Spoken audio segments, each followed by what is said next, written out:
Hello everyone, welcome to today's analysis, 1st of September. Jumping right into it, we're going to go into Bitcoin. We're looking at the 1 week chart.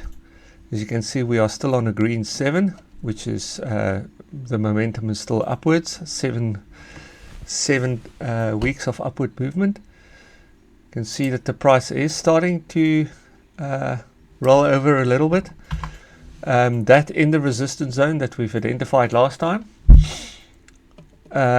Therefore, it is definitely important to be concerned, or at least cautious of where we are. And as we said as well, there's a hanging man formation on the weekly scale at the resistance. All things that are showing that you should be concerned on a weekly scale. You can also see the volume dropping over time, and that is not great. So let's just go on to the daily. You can see that we have fallen out of this, which wasn't really so much of an ascending triangle, but it has fallen out, came back to retest it. We can see it on the 4-hour chart better, and then it did find a bit of support on the 200-day moving average.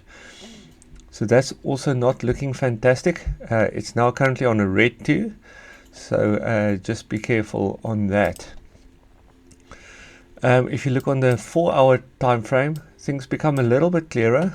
You can see that there was a bit of a it was shooting over a little bit there, but here's your first touch, call it second touch, and then your third touch here. Then it fell through, came back to retest it, and now got rejected. So on the shorter time frames, it does look like it wants to go down. So let's move over to XRP. XRP, of course, following Bitcoin a lot, not always to the T, but it does. See XRP on the weekly scale, I've got exactly the same. XRP is on a weekly 6, not a 7. So it was a bit late to the party, 1 week behind. And then you can see the same, got rejected in the resistance, and now different to Bitcoin in a sense. For me, once again, a little bit clearer. It does look like XRP is forming a descending triangle, and which is coming to retest this previous support area. A breakdown here would be negative. I just want to go into the shorter time frame to show you that.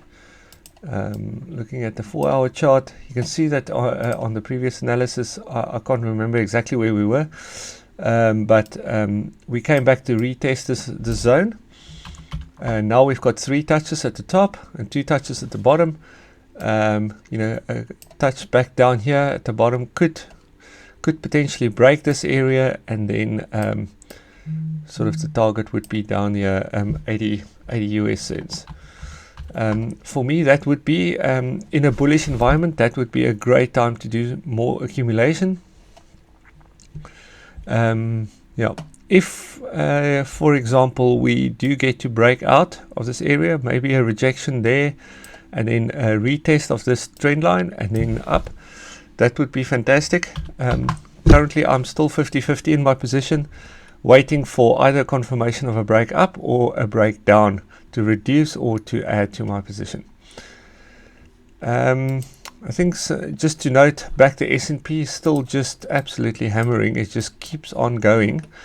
But as you can see, there's maybe a little bit of a pullback now. There is some calls for a pullback on the S&P on a larger time frame, back to this green box. If I do follow some people that does some cycle analysis. That is a big drop. That's a drop of about 11%, and that's for any within the next 2 to 3 weeks. If that does happen, that should pull cryptos backwards, and hopefully that would be the catalyst that pushes that pushes XRP into this zone here, which is XRP would fall a bit more. It would fall about 30% in that case, from where we are now, or from down from there about 20%. Yeah, the cryptos do move more than the S&P. So if that's the case, that would be a great time to stock up on your positions again, and hopefully for a long position going up. Okay, thank you very much.